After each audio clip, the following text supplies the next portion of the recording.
The world of football with a soccer perspective. This is Soccer Today with Duane Rollins and Kevin Laramee, live on the Sports Podcasting Network. And good day, good night, and welcome to Soccer Today for Thursday, August 22nd, 2019. I'm Kevin Laramee, joined by Duane Rollins, as always. A little shorter show today. We're still recovering from yesterday's three-show afternoon. Make sure you go to patreon.com/sportspodcasting network for the Two Solitudes Soccer podcast, where Duane and I talk to York 9 and York Lions University Master Soccer Coach Carmine Sacco. And also yesterday, Duane, we talked about the Montreal Impact firing their coach on top of our regular show. So if you want to know more about the Impact and Wilmer Cabrera and the firing of Rémi Garde, make sure you listen to our breaking news edition on yesterday afternoons on the Yesterday's feed. But first of all, how you doing, Duane? Good. Much better than Carm, probably, because I watched that Calgary-York game last night, man. and York did not really show up to it. So, yeah, 3-1 loss. Complete. That one goal was lucky. Should have been 5-6, but that's because a few goals were called back. Cavalry is quite a team. In the Canadian Premier League, and they're fun to watch, and they're back on top of the standings of the fall table in the Canadian Premier League. And tonight as well, Duane, let's not forget, tonight, CONCACAF League game in Hamilton when Forge FC hosts CD Olympia without Jerry Bankston and with only 17 players, so that could be interesting tonight as well. But before we talk about games from last night in Major League Soccer and a bit more about Montreal, the topic of the day today, Duane, and soccer fans been complaining since yesterday afternoon, DAZN's bait and switch. DAZN, the subscription where MLS Live, Premier League, Champions League, Europa League is available in Canada, used to be the home of football, the way they call it, because it has La Liga, Ligue 1, Serie A. But since the 16th of August, Ligue 1 and La Liga are no more on DAZN, and their beIN Sport is not even on DAZN anymore. So for the $20 a month, DAZN lost a big part of, I would say, product or properties that do attract fans like La Liga and Ligue 1, and they lost two big attractions there in DAZN. Yeah, and look, if our American listeners may think that this doesn't really affect them, and maybe not directly, but when you're talking about the movement towards over-the-top services from more packaged cable services, it certainly is a conversation that is ongoing and that we've had a few times already over the past 18 months or so. It's been one of those hot button things here. And just to summarize what has happened, DAZN Canada last year had everything basically but the Bundesliga and the Premier League on its product. That included MLS Live. In Canada, so at a market MLS teams, you couldn't watch the three Canadian teams live. You had to watch them on a 72-hour delay, which infuriates me to this day, why we have to wait 3 days to watch them. But anyway, he also had like some kind of weird leagues, like the J League and stuff like that. But which more is to the point, there. you had Serie A. Yeah, it's kind of fun. Yeah, it's fun. If you're insomniac, anyway, it's especially fun. You also had La Liga, Serie A, Ligue 1, and the championship on that service, as well as the League Cup. So you did get a little bit of English football on there already last year. So it really was a great value for a football fan. No one has ever denied that. I have never denied that when I talk about this. But what I have always been concerned about when it comes to these League Ones or these over-the-top services, Kevin, is that they will segment to the point that they become prohibitively expensive for people. And that's sort of an example of what happened earlier this week, when what was advertised all summer as being part of their package, that is that the beIN and the Spanish and the French leagues would be on there, and there were a certain amount of subs that would have been sold with that in mind, was suddenly pulled without any warning and without any explanation. It was just gone. And it was only when fans started to tweet at them and send them messages that they came back with a canned response, basically that said, "I'm sorry, unfortunately this is no longer on our service, but we have all this other great stuff," which is a very political answer, but nonetheless. And this is a concern for people who feel that they, like you say, bait and switch. Come for our La Liga, and then they showed it for 1 week and then pulled it. Yeah. Absolutely, that is what I would classify as false advertising, and it just costs us more money. I estimate to watch the big 4 leagues plus MLS in this country, which would be the most common package that a completist would want, would cost $80 a month right now. And easily. Here. You want to talk about let's talk about what I have. And since yesterday, I added beIN Sport to my television, $15, $16 a month here for me for beIN Sports, but I have beIN Sports Spanish for free. Yay! A TV that I can't understand one word that's been said. That's going to be fun. But I do have beIN Sports. I do have TSN, all the TSNs. I do have Sportsnet. I canceled Sportsnet 360 and Sportsnet 1 because I wasn't watching them and they didn't have any soccer. I canceled Sportsnet World because there was not enough soccer. And it's just pretty much old programming from Europe and Premier League that no one watches. So, and no Premier League anymore. So why keep Sportsnet World? So I canceled Sportsnet World. Now I subscribe to One Soccer. I subscribe to DAZN. Duane and I used to share a DAZN account because of a working relationship here, but I need more because there's so many things on DAZN now. I got my own, but that's a lot of money for different platforms. So just talking about soccer platform, it's 3 entities, and still sometimes I don't have the games that I want to watch. But let's go back to DAZN. I'm going to mention all the competitions that are right now on DAZN so everyone is clear about what you get if you do subscribe to DAZN. If you decide to put that $20 a month every month to make sure that you can listen to your MLS Live, to your Premier League and more. So here's the competitions on DAZN in Canada right now in the world of soccer. Premier League, the English Football League Championship. We have the Serie A. We have the UEFA Champions League, MLS Live, the UEFA Europa League. We have the International Champions Cup, for whatever that's worth.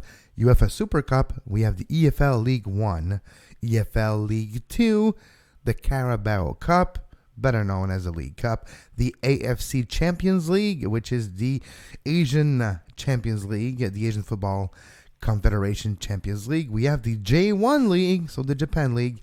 We have club friendlies, there's the Audi Cup, and there's the J-League World Challenge. Which is a single game. Yes. So those are the properties of soccer that are on DAZN in Canada now. Yeah, and look, there have been... again, even with this change, it's still, if you are an English Premier League fan, it's a must-have. It absolutely is, other than doing it through the gray or black markets, right? And we're not advocating for that. I understand, and I've done it. I've streamed, obviously. I appreciate that there are certain properties out there that require you to stream. I understand that sometimes you want to watch a game and you don't happen to have that right. I will probably stream occasionally to watch Bayern Munich games this year because I can't justify spending $20 a month for Sportsnet World to watch 2 Bayern Munich games a month. I just can't. It's stupid. So who still subscribed to Sportsnet World? Like, it doesn't make any sense to me. And if you are a subscriber to Sportsnet World, I'm sorry. I apologize. I do not mean to insult you at all. Please explain to me the rationale. Hardcore Bundesliga fans. That is who would. And that's a stupid thing. The big jet's still there. No, of course. And Sportsnet only has 1 soccer properties left, right? They only have the Bundesliga. So having the Bundesliga, you would think, they're going to put them on their channels and try to use it. No, they're leaving it on Sportsnet World because that's the only reason why people subscribe to that channel. And it's $20 a month. Now, it's an example of the consistency with streaming services that it's not the same. Yeah, well, the bait and switch stuff is awful, and there's no, you can, obviously demand your money back, and I'm sure that if you fought them, you might be able to get your subs back if you did claim just for that. And I encourage you to do it, to stand up if that is why you subscribe. But more to my concern, and this is a longer view concern, and it is a concern that speaks not just to the gatekeeping that's going on here, but I truly believe that we will lose access if this trend continues. And I understand that people hate the cable companies. I get that. I don't like them either. And I understand that the cable companies in this country, Canada, and the States for that matter, tend to overcharge sometimes. But it's a self-perpetuating sort of cycle, right? Like less people use it, so they have to charge more for the people that are using it, which makes them drop programming to save money, which caused less people to do it. It's a mess. And I just don't – there is no simple answer here, but I just think that we've got to stand up for our rights, so to speak, as consumers when something like a bait and switch like this happens. Otherwise, it will just continue to happen, and the segmentation, the siloing of the leagues will continue to the point that you'll look at it one day and like you'll just have to basically not pay. It'd be 1995 again. And that's kind of what I think. I'm just sad and lamenting that, because there came a point like probably around 2011, 2012 where we had it maybe better than anyone else in the world in this country. And now we're slowly going back to where we were before, where you have to pay premium rates to get specific content, and you don't have the access to the rest of the world in the way that you once did. And that's kind of a loss for the sport. Yeah, it is. You remember the soccer podcast, we have to say that. I'll mention you two things, and you'll be like, oh yeah, you remember Fox Soccer Channel? You remember the channel that we had with James Sharman and Brandon Dunlap doing Soccer Central every night? Yeah, I was looking forward to watching Fox Soccer every day. Even though it wasn't available here, I had a mean. I'd always have means to my ends. And I was able to watch my Fox Soccer. Remember Gold TV? You remember Gold TV? Yeah, it might not have been in HD. Might not have had a lot of live games. But it was soccer on my television 24 hours a day, 7 days a week. And yeah, I miss those days, I guess. I guess I'm nostalgic about 2011, 2012, when the world was so much less complicated. Yeah, well, it's like a be careful what you wish for thing. And Sure. Look, and we haven't even touched on gatekeeping, which is a different subject for this. But in terms of what's happening right now, I mean, the bottom line is that, yes, you can still legally obtain a Ligue and La Liga in this country, but you're going to have to pay more money now than you did a week ago. And if you are interested in that. Yeah, so if you want to, DAZN is $20 a month, $150 a year. It's a bit cheaper if you go for the entire year. And if you were getting DAZN for La Liga and for Liga, just cancel DAZN, subscribe to BN Sport, you'll save $4 a month. So there you go. And you'll get Ray Hudson. You'll get Ray Hudson screaming in your ears at least once a day. Yeah, you have to pay more. What I meant is you have to pay more for the same of what you got for $20 a month last month will now cost you $35.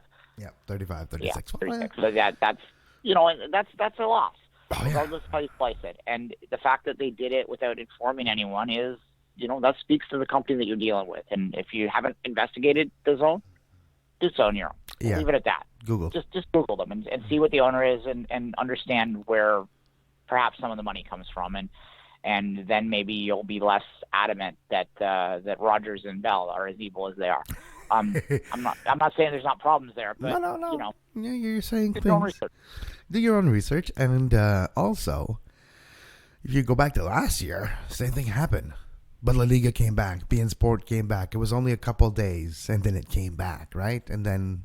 But this year it seems to not be the case. We'll keep an eye on the situation. And one day, we'll maybe give you more info on behind the scenes of DAZN and other platforms like this. DAZN's got competition now in Canada with One Soccer getting some properties. So it'll be fascinating. The over-the-top soccer streaming services wars in Canada. This is battle number one between One Soccer and DAZN. Kind of. It's not a fair battle. But it is interesting to keep an eye on for the future.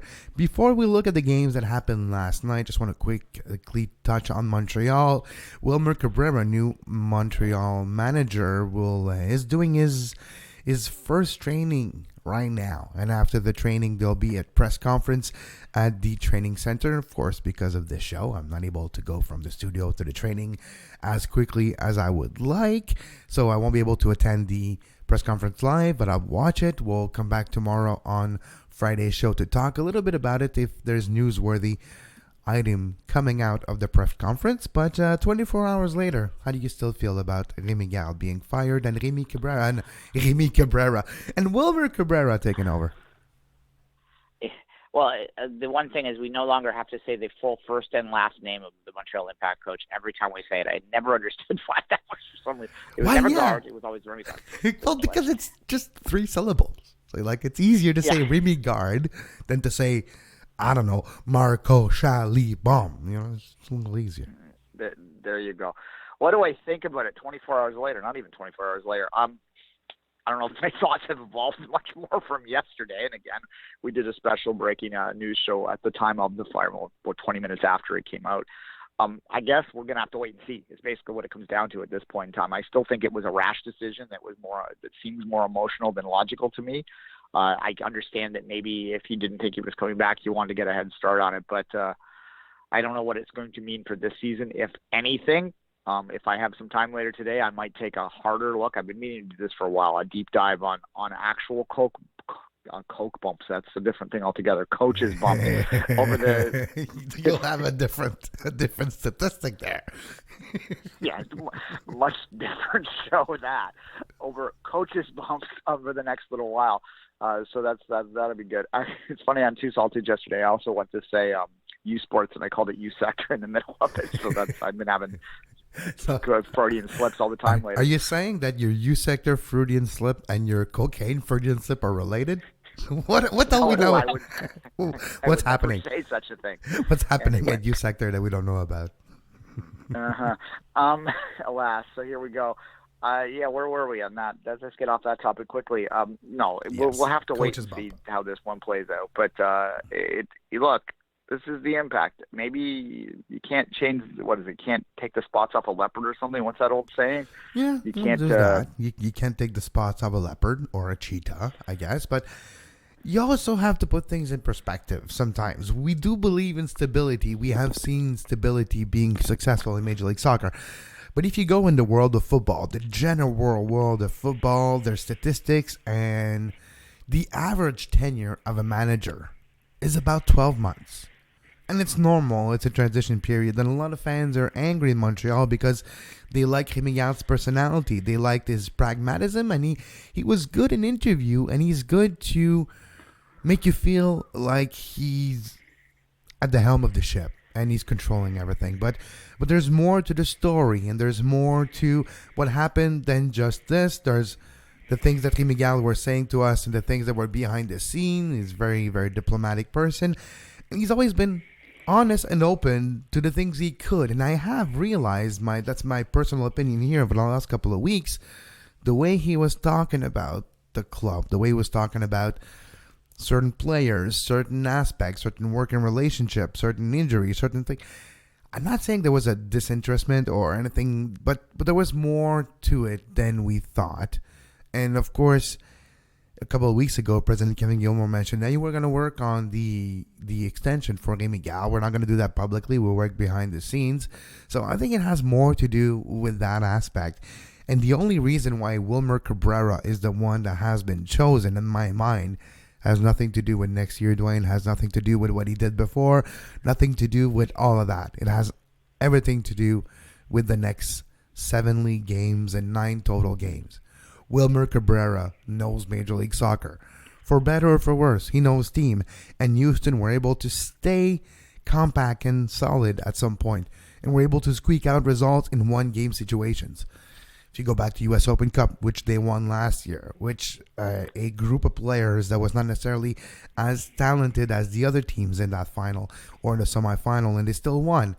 Those are game management decisions. Game management is one of the reasons why Wilmer Cabrera is now the coach of the Montreal Impact. And the only reason it's him right now is because he knows the teams he's going to face. He knows the Galaxy. He knows a few other teams. Houston has been in the West and in the East over the last few years. He knows a bit more teams than other coaches.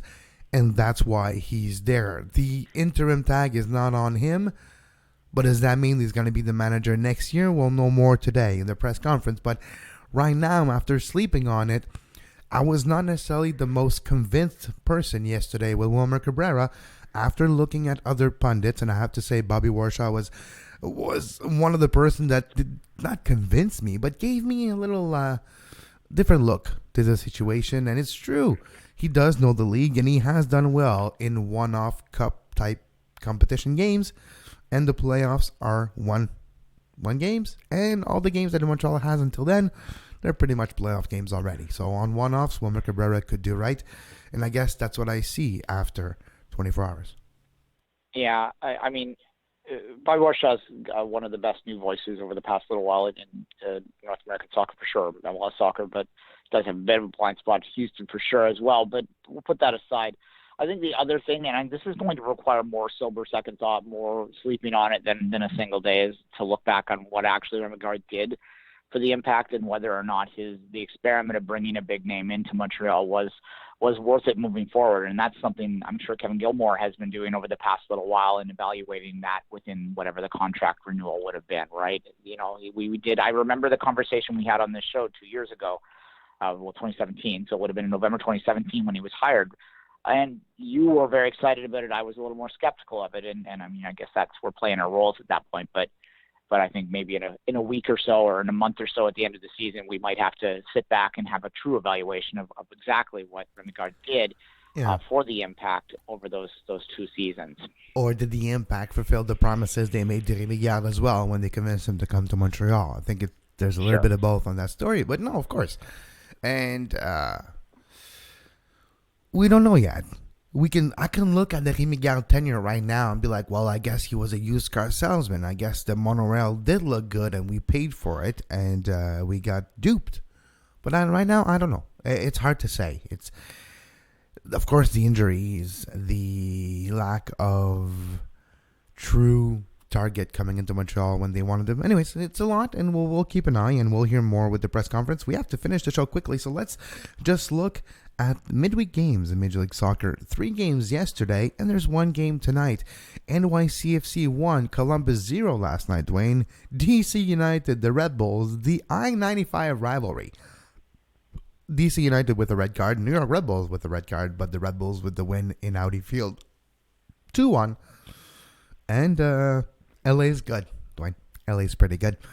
LAFC 4, San Jose nothing for LAFC. Clearly the class of the league. And then there's a gap. Yeah, with one of the goals of the season, of course, that everyone's talking about today in the LAFC for Costello. But yeah, I think in the Eastern... You're talking about the Carlos Vela dribble. Oh, you're back at the net. I got no one in front of me, and just passes it inside the net. Yeah, that was a great goal. Yeah, perhaps. Yeah, there's a lot of talk. That one's getting some international attention today. To me, that's a story. And San Jose, after doing very well through the middle of the year, has started to go back to form a little bit as teams figure them out. And that's something that a lot of pundits suggested might happen. That his style. San Jose's style, that tight man marking style, doesn't necessarily translate as well through a second viewing, and so you might see them struggle a little bit moving forward. But still, they've a remarkable job done there in San Jose. But the East, I mean, look, that Toronto, Josie Altidore set the nail on Saturday with his late equalizer, taking 2 points, from the moment that they were about to capture 3 and stealing 2 from them back. And I think last night the NYCFC took the first hammer of the nail on the Columbus Crew season. I cannot see them getting back from where they are now with dropping 5 points in short succession, right, over 2 games in 2 days, and they're still well back in that race. They needed to get points with those 2 games. So I would say that Columbus is now out of that, and with DC, so it continues, and they are absolutely in trouble for the playoffs now, not just for their position, home advantage. They win again is what we're talking about with DC United when you look at their form. Yeah, they have 39 points right now, 5th in the standings, 2 points behind the Red Bulls, which are 4th right now. If the playoff would to start tomorrow, DC would face Red Bull at Red Bull Arena, and I would put my money on the Red Toros on that one. But we'll see. There's also a game tonight, Duane. Sporting Kansas City, Minnesota United. A battle of mid-table in the Western Conference. Well, Minnesota is a little higher than the mid-table. Minnesota second, so yeah. Yeah, I guess it's a force of habit. Seeing Minnesota, either the down and the bottom or in the middle. But Kansas City, we'll have to talk about Kansas City in the next few weeks, right? Because tough season for Peter Vermees. And if there was 1 year that he might not come back from, might be this year. He's very much ingrained in that system, though, and he has so much goodwill played up. This is when I always to make this TFC first-centric, a lot of people talk about Greg Vanney, and they ask me all the time whether I think he'll be fired or not. And my answer always comes back, and this would be the same with Peter Vermees, is that it's a little more complicated than just looking at the results right now, because both of those men are completely ingrained in the overall systems of those clubs. And to fire them would require a complete rethink from top to bottom. So, maybe you see Vermees they're different scales. Vanney is closer to having to make a move, I would have to say, but for sure. But Vermees and Vanney are similar in that way, in that these are clubs that have systems from top to bottom, and that both of these men are integral to those systems. So if you're to move either one of them, you're going to have to make a significant change. When it comes to Vermees, I don't think that change would happen for at least another year. If there's a second year where this system fails for them, and they, the top-end talent, the TAM-heavy rosters that they put together aren't enough, then they have to do a rethink in the whole system, and maybe that means that you move on from him. In TFC's case with Vanney, I think what's more likely is that he moves on from the coaching position if there's a failure this year, and maybe moves more into a TD position. I can see that happening. Absolutely. But next, yeah, you have to look. Ali Curtis's assistant, and eventually the new Ali Curtis would be Greg Vanney or something like that. Yeah, exactly. You do some kind of, Ali Curtis is a GM, and then you have a TD, because that's what we're making this TFC now, but why not? Vanney's, what he does well in that system is he set up that academy in a way that is producing much more players. If you look at their success at with those teams, which isn't the be-all, end-all, but it is a measure of some kind. They've been much better in the past 3 or 4 years, and that has to do with the structures that were in place to identify and create pathways for the TFC main team, which they haven't played too much fruit at the senior team, but that doesn't really put them as much of an outlier in Major League Soccer. Although you look at there has been some increasingly more success there, and I think they are closer to a couple more players breaking through. That's on Vanney, and I don't think they want to move away from that, but I do think there is an increasing pressure to have a change at the head coaching position, and then that maybe is a fair thing to do. And MLC could afford to pay 2 people there, right, in the similar role. And the question is whether Vanney would want that. I think he's happier in that role. Maybe that's where he came from, right? There's no pressure of being on the sideline and dealing with egos on a daily basis, So yeah, that could be interesting, and it's a story that will continue to follow. But Kansas City, I think, will be interesting to talk about in the next few weeks to see if they turn it around or not, and to see if they will be part of the playoffs or not. On that note, you can follow Duane on social media at 24th Minute, myself at Kev Laramee, and this show at Soccer Today SPN, live Monday to Friday, 11 a.m. Eastern, 8 a.m. Pacific. Figure out which time that is around the world, which if you are in a different time zone. And we do appreciate you for your time and your trust. If you like what we do, make sure you support us financially by going to patreon.com/sportspodcasting network. You can find the Two Solitude Soccer podcast for $2 a month, 4 shows a month, 1 show every week, where Duane and I talk about Canadian soccer and Canadian soccer only. We'll be back tomorrow with the weekend preview and with a look at the world of football with a soccer perspective. And until then, have a great soccer. You can find the podcast version of all the shows we do on iTunes, Apple Podcast, Google Play Store, TuneIn Radio, iHeartRadio, and anywhere you get your podcast.